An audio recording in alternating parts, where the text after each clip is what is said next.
तो ये अक्षय तृतीया जो तिथि है ये बहुत ही महत्वपूर्ण तिथि है। आज जो भी कार्य हम करते हैं वो अक्षय हो जाता है। इसीलिए आज के दिन अन्नदान करने का, गौदान इत्यादि करने का बड़ा विशेष महत्व है। और पांडवों को अक्षय पात्र आज के दिन मिल, आज भी ये अक्षय पात्र की प्रतिलिपि वहां पर माँ गंगा का धरती हुआ था। आज की सुदामा का द्वारका में, और महाभारत की रचना गण जी ने थी आज के दिन। और आज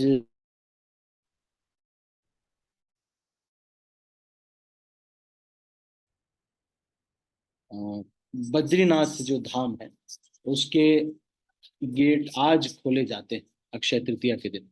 तो ये भी है। और आदि शंकराचार्य ने कनक धारा स्रोत की रचना आज के दिन थी। जगन्नाथ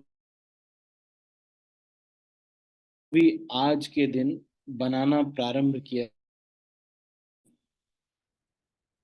कुबेर को अपने आज के दिन मिली थी, और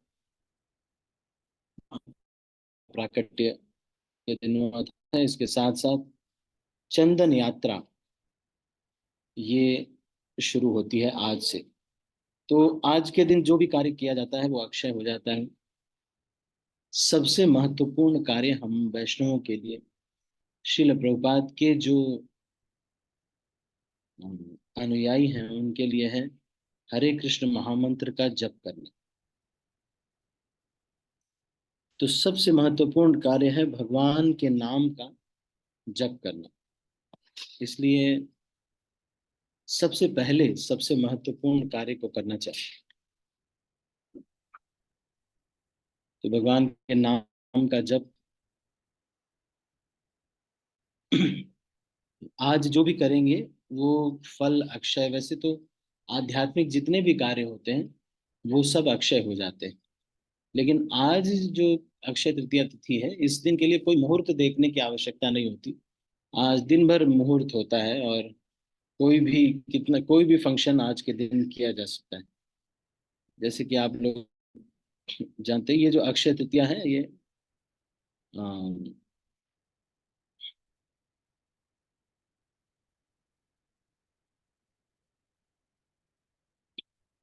चंदन यात्रा के लिए। तो आज जो ब्रह्म मुहूर्त के समय यह अक्षय तृतीया रही, और अ, चंदन यात्रा आज के दिन शुरू होती है। तो चंदन यात्रा के बारे में थोड़ा सा हम चर्चा करते हैं। तो आज के दिन त्रेता युग का प्रारंभ हुआ इसलिए। और जो जौ है, जौ वो आज के दिन पहली बार उसको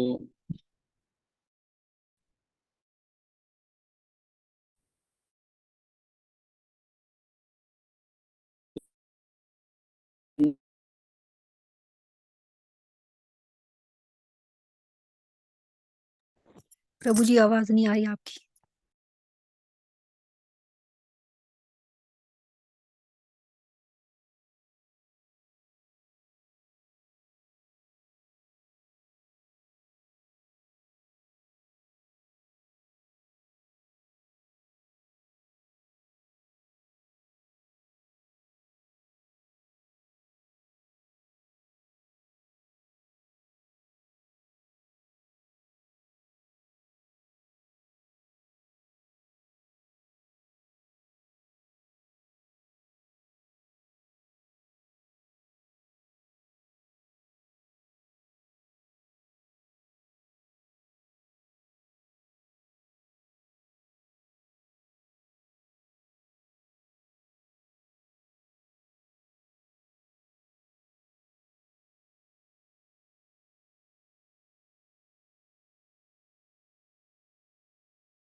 हरे कृष्ण। तो आज के दिन कोई शुभ अशुभ मुहूर्त देखने की आवश्यकता नहीं है। और हाँ प्रभु जी, आप कुछ जौ जौ बोलते प्रभु जी, वहां से शुरू करना, मैंने सुना ही नहीं। त्रेता युग का आज से शुरुआत हुई ना प्रभु जी, फिर आप हाँ, जौ त्रेता जौ युग की बता रहे शुरुआत हुई तो जौ जो यज्ञ में का जो मुख्य इंग्रेडिएंट है जौ। जौ जौ वो आज के दिन जो है प्रकट हुआ था।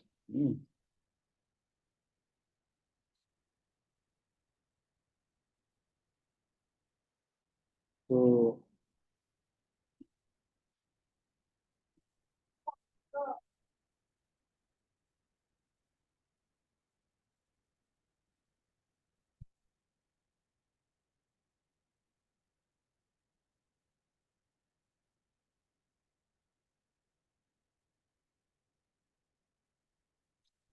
ठीक है। इसलिए आज के दिन पाप नहीं करना चाहिए। और क्या बताते हैं, अक्षय तृतीया बहुत ही शुभ दिन है। कोई भी अशुभता इस दिन में कोई मुहूर्त देखने की आवश्यकता नहीं है। जो भी आप करते हैं उसका फल अक्षय हो जाता है और नित्य मिलता है। एक कहानी एक ब्राह्मण की आती है। ये एक ब्राह्मण थे जिनकी बहुत ही अ, पतिव्रता पत्नी थी, पर वो बहुत गरीब थे और किसी तरह से ही वो अपना जीवन यापन करते थे। इनको संतान नहीं थी। तो वशिष्ठ मुनि के पास जा करके उस ब्राह्मण ने पूछा अपनी पत्नी के आग्रह पर कि मैं इतना गरीब क्यों हूं?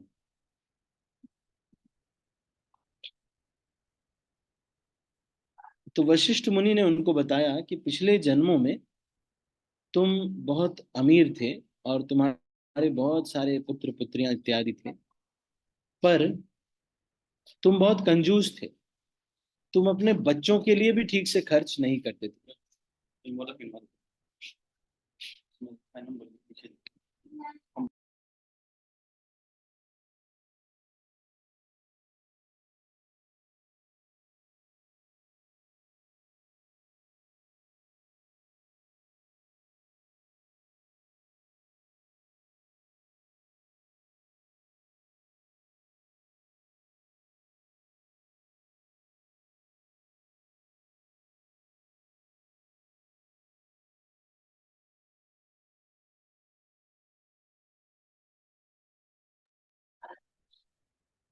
तो ये जो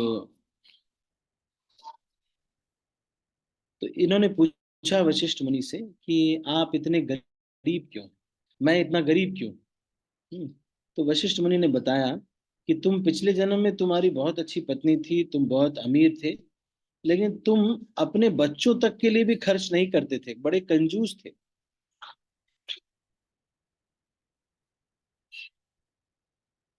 तो फिर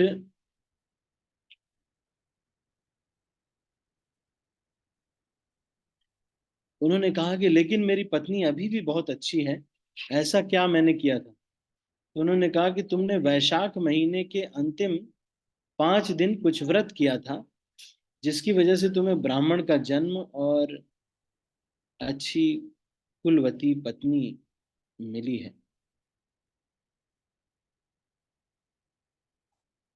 अब उन्होंने कहा कि ये व्रत तो तुमने किया था, लेकिन तुम कृष्ण भक्ति नहीं की थी तुमने इस व्रत में। तो अब की बार तुम जब ये व्रत करना तो 7 दिन तक ये व्रत करना, और तुम कृष्ण भगवान की भक्ति और उनकी प्रेम के लिए ये प्रयास करना।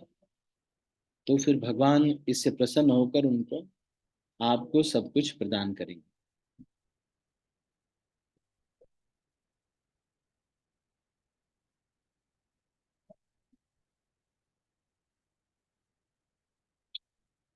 मध्व गौड़ीय वैष्णव जो है, मध्व वैष्णव जो है, वो भी हमारे जो पेरेंट संप्रदाय है, हम लोग ब्रह्म माधवीय गौड़ीय वैष्णव संप्रदाय कहे जाते हैं। अगर आपसे कोई पूछता है कि आप कौन से संप्रदाय से हैं, ब्रह्म माधवीय गौड़ीय वैष्णव संप्रदाय। तो जो आज के दिन आ, श्री विजय ध्वज तीर्थ, जो कि पीठाधिपति रहे पेजावर मठ के, उनका आज तिरोभाव हुआ था। उन्होंने श्रीमद् भागवतम के ऊपर अपनी टीका लिखी थी, और उनकी समाधि वृंदावन में कर्म तीर्थ नाम का एक स्थान है, वहां पर है।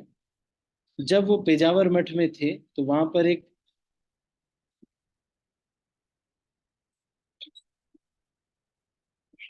जो इस दिन एक उत्सव मनाया जाता है, जो अक्षय पात्र मध्व ने दिया था, उसको भगवान कृष्ण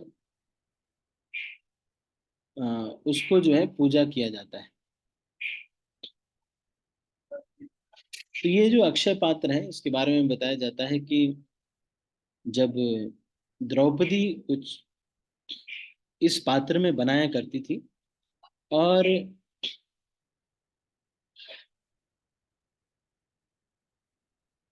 एक बार अगर द्रौपदी इसको उलट के रख देती थी तो इसमें इतना कुछ बन जाता था, जो कि जो भी लोग इसको आए, जितना भी खाना चाहें वो खा सकते हैं। लेकिन एक समय ऐसा हुआ था कि जब पांडव आए, और पांडवों के पास दुर्वासा ऋषि को दुर्योधन ने भेजा था। दुर्योधन ने कहा कि आप दुर्योधन के पास दुर्वासा ऋषि आए और उनकी सेवा की, और दुर्वासा ऋषि से दुर्योधन ने आग्रह किया कि आप हमें यही वरदान दीजिए कि आप पांडवों के पास एक बार चले जाइए। तो उसने सोचा कि कुछ 10,000 शिष्यों के साथ जब ये जाएंगे तो हो सकता है कि इसको इनको श्राप मिल जाए, क्योंकि ये सेवा तो नहीं कर पाएंगे। लेकिन उनको ये पता नहीं था कि यहाँ पर भगवान कृष्ण स्वयं है। तो दुर्वासा मुनि आए, और दुर्वासा मुनि ने युधिष्ठिर महाराज से कहा कि मैं स्नान करने जा रहा हूँ, स्नान करके आऊंगा, फिर मैं आपका ये जो प्रसाद है ये आपके घर पे ग्रहण करूंगा।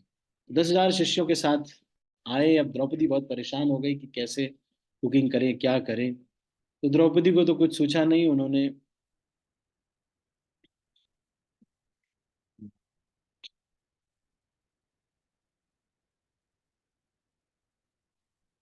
ये जो है, द्रौपदी को तो कुछ सूझा नहीं, उन्होंने बस कृष्ण को याद किया, और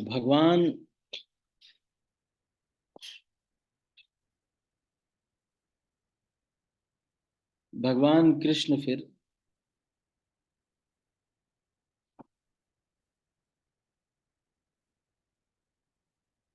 वहां पर आए, और उन्होंने जब भगवान कृष्ण को याद किया तो भगवान कृष्ण आए और उन्होंने कहा कि कुछ मुझे खाने को दे दो। तो एक साग का तिनका उसमें रखा हुआ था, पात्र में बचा हुआ था, उसको खा करके भगवान ने कहा कि हाँ, मैं तृप्त हो गया। और इस तरह से जो है अक्षय, ये भगवान जैसे ही खाए तो उस वो सारे ऋषि महात्मा बिल्कुल संतुष्ट हो गए, और सबके ढकार आने लगी। और उन्होंने कहा कि अगर, तब तक तो युधिष्ठिर ने भीम को भेजा और कहा कि जाओ उन लोग को बुला लिया। तो फिर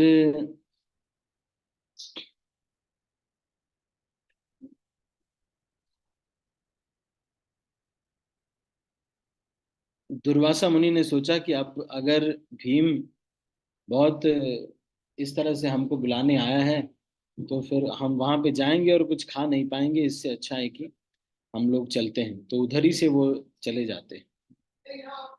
तो ये जो है, ये वाली कथा भी जो है होती है उस अक्षय पात्र के साथ। चंदन यात्रा आज के दिन शुरू होती है। आप सब लोग जानते हैं कि भगवान गोपाल जो विग्रह हैं, जो आजकल नाथ द्वारा में पूजे जाते हैं, श्रीनाथ जी, वो विग्रह वृंदावन में गोवर्धन में एक स्थान पर विराजमान थे। कहीं पर जमीन के नीचे थे।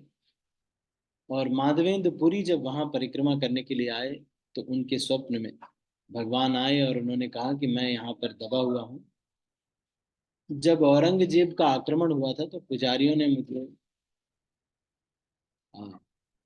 वहां छिपा दिया था। नहीं, ऐसा नहीं हुआ था वो। बहुत पहले ही ये विग्रह जो है अंदर छिपा दी, अंदर थे, और इनको प्रकट किया वो माधवेंद्रपुरी ने। बाद में फिर पुजारियों ने इनको छिपाया था। फिर वल्लभाचार्य जो है, इन्होंने ले जा करके इनको नाथ द्वारा में स्थापित किया था। तो श्रीनाथ जी ये विग्रह है। और तो इन्होंने कहा कि मैं बहुत दिन से गर्मी यहाँ पर नीचे हूँ, इसलिए बहुत मुझे गर्मी लग रही है, आप मुझे बाहर निकाल करके मुझे कृपया ऊपर ले जा करके स्थापित कीजिए। फिर उन्होंने कहा कि मुझे जल से स्नान कराइए। फिर उन्होंने माधवेंद्रपुरी से ही ये आग्रह किया। सोचने वाली बात यह है कि हमारी जो संप्रदाय में शिला भक्ति सिद्धांत सरजू ठाकुर ये कहते हैं, माधवेंद्रपुरी भावे करो चूरी। माधवेंद्रपुरी इस बात का कोई क्रेडिट नहीं लेना चाहते थे। हमारा भाव कैसा होना चाहिए इसके बारे में ये बताते हैं। अगर आपको कभी भी ये देखना हो कि हमारा भाव कैसा होना चाहिए, कभी भी, कभी भी किसी भी सेवा में, तो ये माधवेंद्रपुरी की जो लीला है इसको स्मरण करना चाहिए। माधवेंद्रपुरी के हृदय में भगवान सपने में आए और उन्होंने कहा कि मुझे चंदन का लेप कीजिए।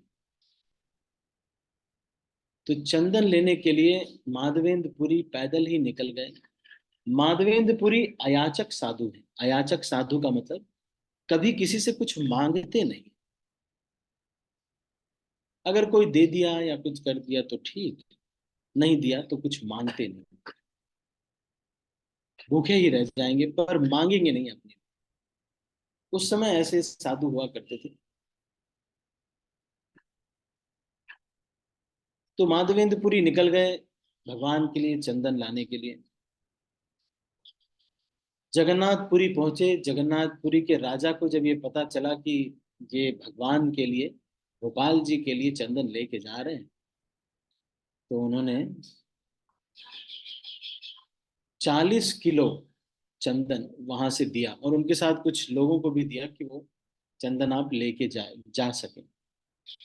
रास्ते में माधवेंद्रपुरी आ रहे थे, और लेकिन उनको ये लग गया था कि इतना सारा भगवान ने मुझे, मेरे मन में, तो वो किसी आड़े टेढ़े रास्ते से जा रहे। एक जगह पर गोपीनाथ विग्रह थे। वो गोपीनाथ विग्रह को दर्शन करते हुए माधवेंद्रपुरी ने कहा, उन्होंने देखा कि उनको बड़ी अच्छी खीर अर्पित की जाती है। माधवेंद्रपुरी ने यह सोचा कि काश ऐसी खीर मैं भी बना करके भगवान को अर्पित कर पाता, और फिर ये प्रसाद मैं ग्रहण करता। लेकिन जैसे ही उनके मन में आया कि भगवान का जो प्रसाद है वो मैं ग्रहण करूं, और भगवान के खाने से पहले मैं ग्रहण करूं, पहले मैंने ये सोच लिया, अपने खाने के बारे में सोच लिया। ये चीज को सोचते ही उनके मन में बहुत विचलित हो गए वो, और वो वहां से भाग गए। और भाग करके बाजार में कहीं एक कोने में जा करके वहां बैठ गए। और मन बहुत विचलित था कि मैंने इतना गंदा विचार कैसे किया। लेकिन बहुत भूखे थे। फिर भगवान उनके सपने में आते हैं, और वो जो, पहले वो वहां पे बैठे रहते हैं, तो भगवान उनके पास आते हैं गोपाल के रूप में, कहते हैं कि अरे बाबा, हमारे यहाँ पे कोई भूखा नहीं जाता, लो ये दूध पी लो। तो वो दूध, उसने माधवेंद्रपुरी ने पहले तो सोचा कि ये कोई लड़का है, आया है, चलो तो दूध पिया। बाद में फिर भगवान उनके सपने में आए और उन्होंने कहा कि ये जो चंदन तुम लेके जा रहे हो, मेरे और गोपाल में कोई अंतर नहीं है, तुम ये चंदन गोपीनाथ जी को लगा दो। तो वो चंदन वो गोपीनाथ जी को ही वहां पर अर्पित कर देते हैं। तो माधवेंद्रपुरी, अच्छा, ये तो मार्केट वाली लीला से पहले भी एक लीला हुई कि इन्होंने जो है जब ये इच्छा की तो भगवान ने क्या किया, थोड़ी सी 13 जो खीर थी, पात्र रखे गए थे, उसमें से एक खीर का पात्र अपने कपड़े के पीछे छिपा लिया था। तो पुजारी के सपने में आकर के भगवान ने कहा कि मैंने एक खीर का पात्र चुराया है, ये एक स्वामी जी आए हैं, उनको दे दो, आप बाजार में बैठे। तो बाजार में ले जा करके वो बोलने लगा, कौन है माधवेंद्रपुरी, कौन है माधवेंद्रपुरी। तो खीर उनको दे दी गई। तो इन्होंने सोचा कि ये जो खीर है भगवान ने मेरे लिए जो है ये की है, लेकिन अगर मैं, सबको पता चल जाएगा कि भगवान मेरे लिए चुराते हैं, तो ये बहुत मतलब जो है मैं फेमस हो जाऊंगा। तो वो अपने को फेम नहीं देना चाहते थे, इसलिए।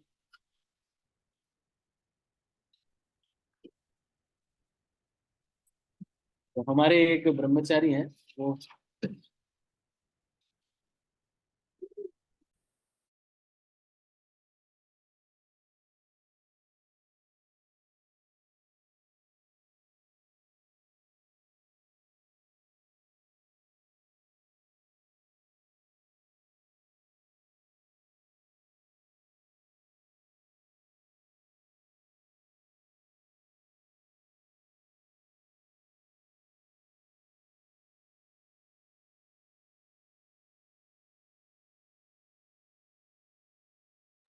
तो माधवेंद्रपुरी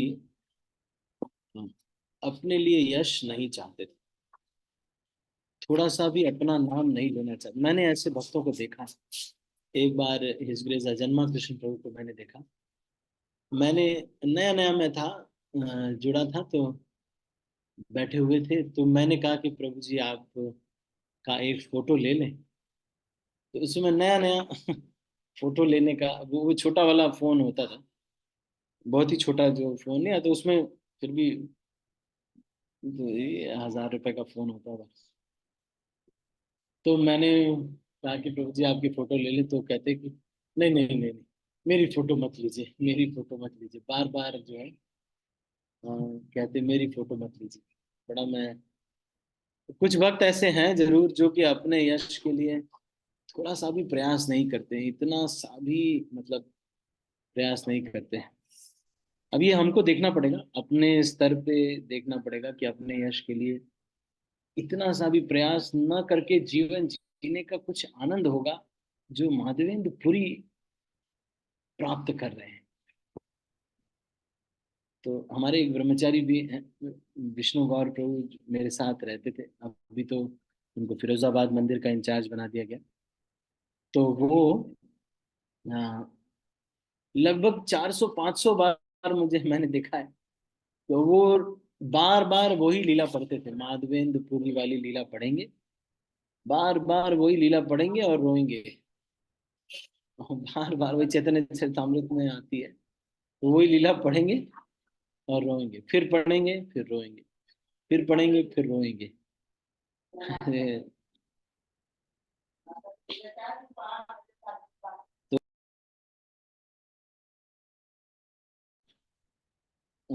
ये भाव विकसित करने का प्रयास करना चाहिए कि थोड़ा सा भी यश ना मिले, कोई थोड़ा सा भी लाभ ना ले,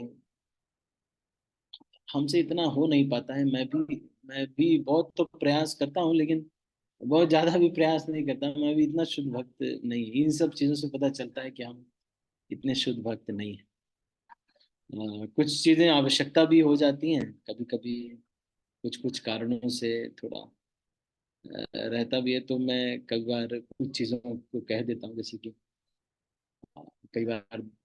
लेकिन फिर मैंने देखा है कि अयाचक रहने का और किसी प्रकार का क्रेडिट नहीं लेने का एक आनंद होता है, जो माधवेंद्र पुरी जैसे भक्त हैं उनको प्राप्त होता है।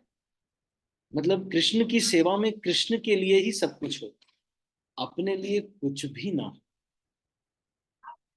कृष्ण की सेवा में कृष्ण के लिए ही सब कुछ हो, आपके लिए अवेलेबल सब कुछ हो, लेकिन आप कुछ लेना।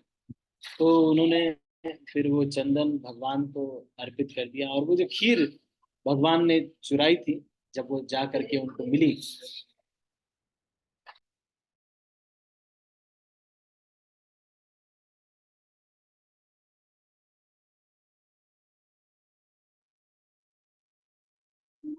तो ये खीर जब, तो वहां से वो भाग गए, और भगवान फिर उनके सपने में आकर के, और बाद में फिर उनको गोपाल जी वो खीर देते, वो दूध देते हैं।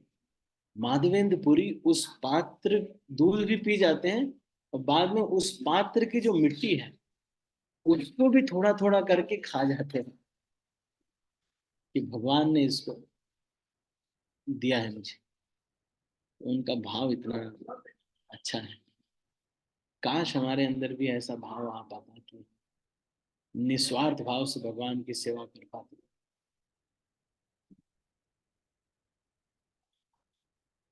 और इसी प्रकार के भाव से भगवान की सेवा करने के लिए ये मनुष्य जीवन मिला है। यही सार्थकता है इस मनुष्य जीवन की। बाकी काम कुत्ते बिल्ली बहुत अच्छे तरीके से कर रहे हैं। आप विश्वास नहीं करेंगे, आप जो डोमिनोज का पिज्जा वगैरह खा लेते हैं, या बहुत ज्यादा छोले भटूरे खा लेते हैं, वो कुत्ते खूब खा रहे हैं। कुत्ते खाने में हमसे बहुत अच्छे हैं। हाथी वगैरह ने तो जाने कितना कितना खा लिया है, और बहुत अच्छा लगता है उनको। नहीं तो 40 किलो कैसे खाएगा? अच्छा लगता होगा तभी तो। सच मानिए, खाना खाना इस जीवन का लक्ष्य। खाते रहना, डोमिनोज, यहाँ पिज्जा, वहां वो बर्गर, ये खा लिया, गोविंदा रेस्टोरेंट में खा लिया। इसका मतलब ये नहीं है कि भगवान को खराब चीजें, या हम जब वैष्णवों को खिलाएं तब हम खराब चीजें खिलाएं। पर अपनी तरफ से बेस्ट देना चाहिए।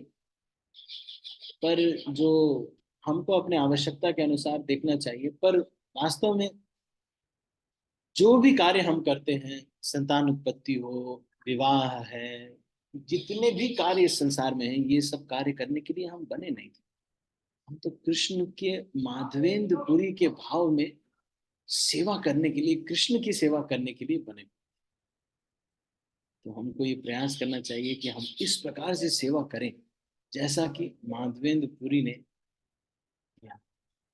ऐसे बोलना बहुत आसान है, मैं भी देखो कितने अच्छे से बोल रहा हूँ लेकिन हम इतने शुद्ध नहीं है, सब हमको मालूम है, इतने शुद्ध भक्त बनना। लेकिन जब आप खूब सेवा करें, और उसमें कहीं नाम ना आए, ऐसे एक भक्त का कल, नहीं, 20 तारीख या 21 तारीख को प्राकट्य है। उनका नाम है जयानंद प्रभु। जयानंद प्रभु का फोटो शिल प्रभुपाद ने कहा कि he was a pure devotee, और शिल प्रभुपाद से थे तभी उनका डिमाइस हो गया। तो वो गोलोक चले गए। तो शिल प्रभुपाद ने कहा कि उनका जो प्राकट्य दिवस है उसको वैष्णव उत्सव के जैसे मनाना चाहिए। He went back to Godhead. लेकिन जयानंद प्रभु ऐसे थे, रात भर ऑटो चलाते थे, उससे जो पैसा मिलता था उससे दिन भर मंदिर चलाते थे। सोते कब थे किसी को मालूम नहीं। सारी सेवाएं करते थे। और जब प्रभुपाद आते थे तो उनके सामने सेवा बताने ऐसे तो जाते थे, मिलने के लिए, या फिर उनको प्रश्न पूछने के लिए, या कुछ उसके लिए तो जाते थे। पर सेवा के बारे में जब क्रेडिट की बात आती थी, किसने ये किया, किसने ये किया, तो सब दिखाते थे, इन्होंने किया, इन्होंने किया, इन्होंने किया। और कभी भी जो है आगे ही नहीं आते थे। तो प्रभुपाद को मॉन्ट्रियल टेम्पल में, जिसमें कि हिज होलीनेस गोपाल कृष्ण महाराज, जयप्रदा गोस्वामी महाराज, ये लोग भी उसी मंदिर में थे। तो प्रभुपाद को आ, प्रभुपाद को, अच्छा, सैन फ्रांसिस्को में थे शायद, मुझे थोड़ा डाउट है। तो प्रभुपाद आते थे तो सारे भक्त आते थे उनसे मिलने के लिए, उनको गार्लैंड करने के लिए, कि भाई मेन व्यक्ति है वो गार्लैंड कर रहा है। लेकिन जैनंद प्रभु आगे नहीं आते थे, पीछे खड़े रहते थे, और श्रील प्रभुपाद ये कहते थे, वेर इज जयानंदा।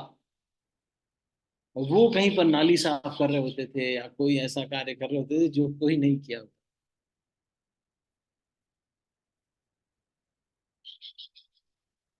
तो इसी इस्कॉन संस्था में ऐसे भक्त हैं, जैनंद प्रभु जैसे।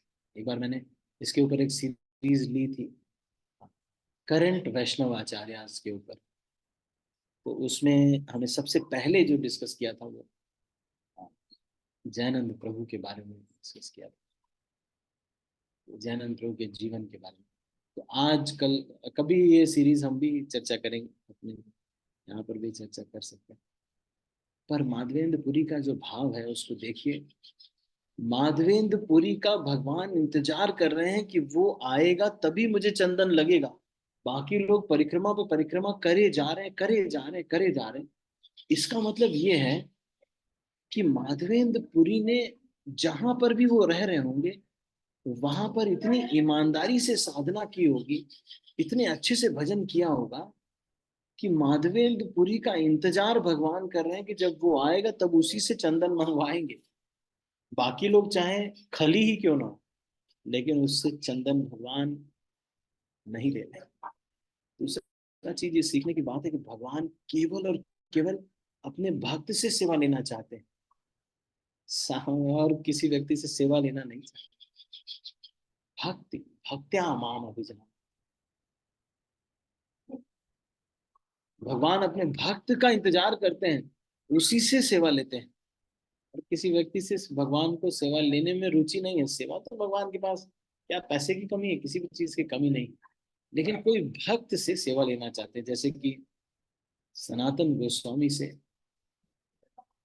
भगवान कहते हैं कि चौबे जी के सपने में आकर के कहते हैं कि तुम ये जो विग्रह है राधा मदन गोपाल, इसको तुम, अद्वैताचार्य ने चौबे जी के दादाजी पुरखों को दे दिया था, और अद्वैत चौबे जी ने के सपने में आकर के भगवान मदन गोपाल जी कहते हैं कि तुम इस विग्रह को, वो जो बाबा जी आते हैं ना, उनको दे दिया।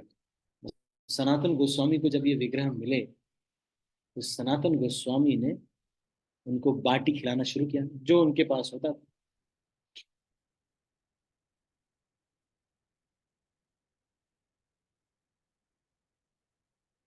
तो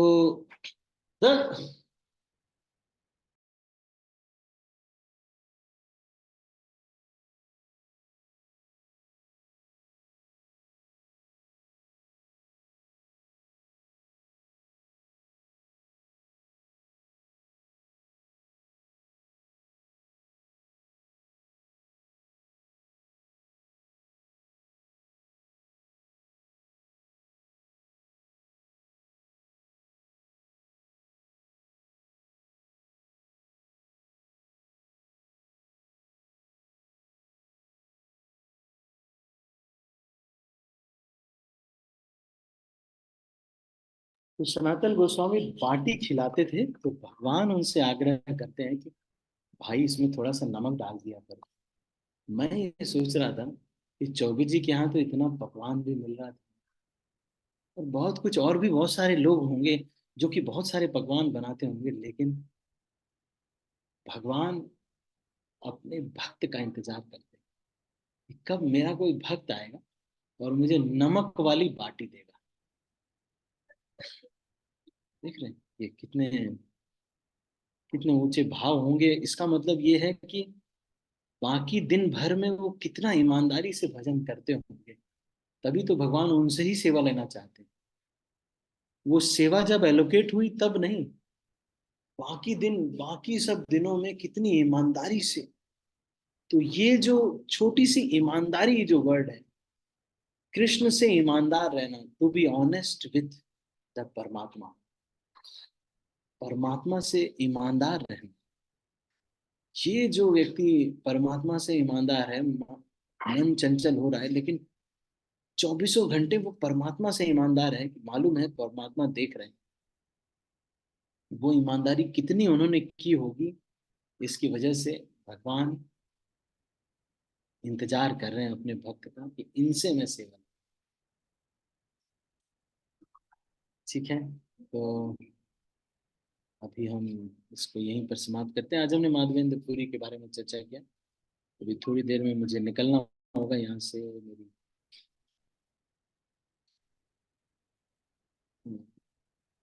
मैं लगभग हैदराबाद पहुंच जाऊँ 3-4 बजे तक। ठीक है, आप सभी भक्तों का बहुत बहुत धन्यवाद। आप सब लोग बहुत ही ध्यानपूर्वक श्रवण करने के लिए। फिर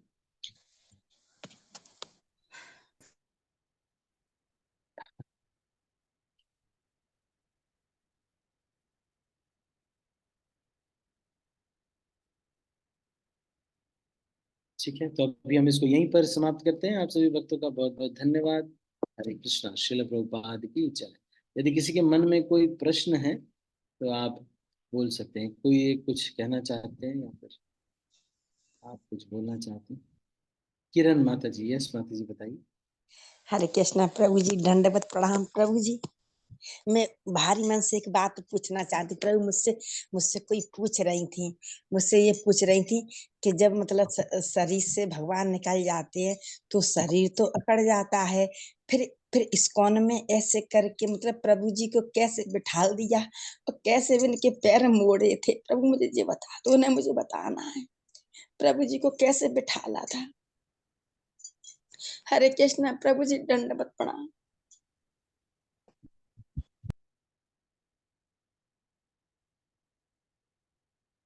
जो आचार्य होते हैं उनका ये देह आध्यात्मिक कैसे बनता है? सेवा और सेवा के भाव से बनता है। अच्छा, एक मिनट रुकिएगा। मैं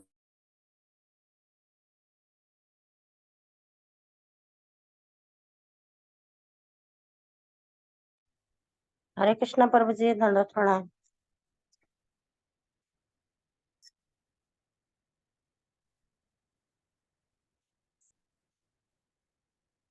हरे कृष्णा माता जी, प्रभु जी सभी को दंडवत। हरे कृष्णा। अच्छा, ये प्रश्न इन्होंने पूछा था, किरण माता जी ने। ये शरीर जो है ये कैसे आध्यात्मिक या भौतिक आध्यात्मिक कैसे बनता, कैसे? ये शरीर जो है आध्यात्मिक भौतिक ऐसे बनता है सेवा से और उसके भाव से। तो और ये जरूरी नहीं है कि हड्डियां वैसी रहें, या फिर जैसे कि मान लो कोई आचार्य है, उनका कुछ तबीयत खराब हो जाती है तो ऑपरेशन हुआ रहता है, तो उससे नहीं, उनका शरीर चिन्मय है, उस संरचना से नहीं, उस सेवा से। इसलिए क्योंकि उनका शरीर चिन्मय हो गया है, भगवान की सेवा करके भाव से 24 घंटे उनकी सेवा में लगे हुए हैं। बात भी कर रहे हैं तो उन्हीं की, आरती कर रहे हैं उन्हीं की। तो इससे धीरे धीरे उनका जो ये शरीर है वो दिव्य हो जाता है, इसीलिए उसको समाधि दी जाती है, जलाया नहीं जाता है। लेकिन इस्कॉन में बहुत सारे ऐसे ब्रह्मचारी भी हैं जो कि 24 घंटे सेवा कर रहे हैं। लेकिन इस्कॉन में एक ये भी रूल है कि गृहस्थ भक्त भी हैं जो कि सेवा कर रहे हैं 24 घंटे, और वो सब भी शुद्ध भक्त हैं। लेकिन सन्यासी जो जिनके शिष्य नहीं होते उनको, क्योंकि वो समाधि का मेंटेनेंस करना होता है, उसमें कुछ पूजा इत्यादि करना, वो सब चीजें चलती रहती हैं, तो इसलिए कोई मेंटेन करने वाला होना चाहिए। इसलिए ऐसे लोगों को ही समाधि दी जाती है जिनके शिष्य होते हैं। तो अब पैर को मोड़ा कैसे होगा, शरीर जो है ये सब कुछ होता है, लेकिन ये सारा चीज जो है शरीर कड़ा भी हो जाता है और ये सब हो जाता है, लेकिन इसको इससे उनके जो देह की जो चिन्मयता है इस पर कोई असर नहीं पड़ता। हम्म, क्योंकि वो देह चिन्मय इस वजह से नहीं है कि उसकी संरचना कैसी है। क्योंकि बहुत सारे ऐसे आचार्य हैं जो हैं जिनके पैर नहीं था, या फिर कुछ टेढ़े थे, या फिर कुछ ऐसा था, आंखें नहीं थी, अंधे थे, ऐसे भी आचार्य हैं। फिर क्या हुआ? फिर क्या वो फिर उनका देह चिन्ह में नहीं है, या उनको समाधि नहीं दी जा सकती? कहने का मतलब, अगर हाथ पैर कुछ कड़ा हो जाता है तो मोड़ने के लिए वो लोग इसको बलपूर्वक मोड़ते हैं, इसको बलपूर्वक ही मोड़ते हैं। वो इसलिए कि इनका शरीर दिव्य है, ये बात सही है कि उनको ये, लेकिन ये जो देह की संरचना पर ये निर्भर नहीं करता है, पर वो एक स्मृति के रूप में वो जो शरीर है उसको रखते हैं और फिर समाधि देते हैं, है ना किरण माता जी? कृष्णा प्रभु जी, अब मैं उनको प्रभु जी अच्छे से बता पाऊंगी प्रभु जी। हरे कृष्णा प्रभु जी। ठीक है, तो अभी हम तो जी वैष्णव का शरीर कोमल ही रहता है, उनका शरीर डर से नहीं छूटता है। अच्छा, हाँ, ऐसा भी हो सकता है कि वो जो वैष्णव है उनका ऐसा, पर यह है कि नॉर्मल भी जब शरीर, जैसे मैंने अपने पिताजी का भी अभी किया तो मैंने देखा कि शरीर जो होता है वो कड़ा तो हो जाता है, अगर भौतिक जो शरीर होता है वो कड़ा हो जाता है। मेरे पिताजी भी ऐसे ही, उन्होंने शरीर छोड़ा था, कोई भय और इन सब की वजह से ऐसा नहीं था, सामने ही मतलब सबको देख रहे थे और सबको देखा और ऐसे ही आंखें बंद कर ली। हाँ नहीं, आंखें खुली रही, ऐसे आंखें खुली रही और आंखों से ही शायद प्राण निकल गए। तो जो भी हो, पर कई बार ऐसा भी होता है कि भयभीत नहीं भी होते तब भी ऐसा होता है। तो शरीर तो शरीर है, उसका देह का अपना नेचर है। ठीक है, तो और कोई कुछ कहना चाहते हैं? अभी हैदराबाद और इधर के हम जब जाएंगे तो वहाँ पर इन्हीं बातों पर चर्चा करेंगे। अगले 10 दिन में समाधि क्या होती है, ये इस तरह से क्यों किया जाता है, वैष्णव गृहस्थ ब्रह्मचारी उनको किस प्रकार से समाधि देना नहीं देना, ये सब के बारे में। साथ में गुरु जब चला जाता है तो किस तरह का मूड होना चाहिए, सब के बारे में चर्चा हम अभी जब हम ये ट्रैवल करते रहेंगे तो करेंगे। जो भक्त हैदराबाद में है या विशाखापट्टनम में है या फिर साउथ इंडिया में कहीं पे भी हैं, अगर आपको समय है तो आप आ सकते हैं। चैतन्य कथा प्रभु से कनेक्ट कर सकते हैं, चैतन्य कथा प्रभु। या यहाँ पे बहुत सारे भक्त हैं, राणा पाटिल प्रभु, सुनीता माता जी, पूरन सिंह प्रभु, कंचन वृंदा माता जी और संदिनी राधा माता जी। तो जो भी भक्त, आप इन सब से कनेक्ट कर सकते हैं, ये आपको बता देंगे। महाराष्ट्र में मैं उदगीर एक दिन 11 को रहूँगा, तो इससे बस दर्शन हो जाएंगे आप सब लोगों को। ऐसा कोई जूम जूम पे कई बार वीडियो ऑफ रहते हैं तो दर्शन नहीं होते। हरे कृष्ण। श्रील प्रभुपाद की जय, गौर भक्तवृंद की जय, निताई गौर प्रेमानंदे। भक्तों को अनम्यूट करो और हरि हरि बोल। हरे कृष्णा प्रभु जी, हरे दंडवत कृष्णा प्रणाम। प्रभु दंडवत प्रणाम। हरे कृष्णा प्रभु जी दंडवत प्रणाम। हरे कृष्णा माता जी प्रभु जी सभी को दंडवत प्रणाम। कृष्ण प्रभु जी, हरे दंडवत कृष्णा प्रणाम। प्रणाम, धन्यवाद, बहुत बहुत तहे दिल से। हरे कृष्णा प्रभु जी दंडवत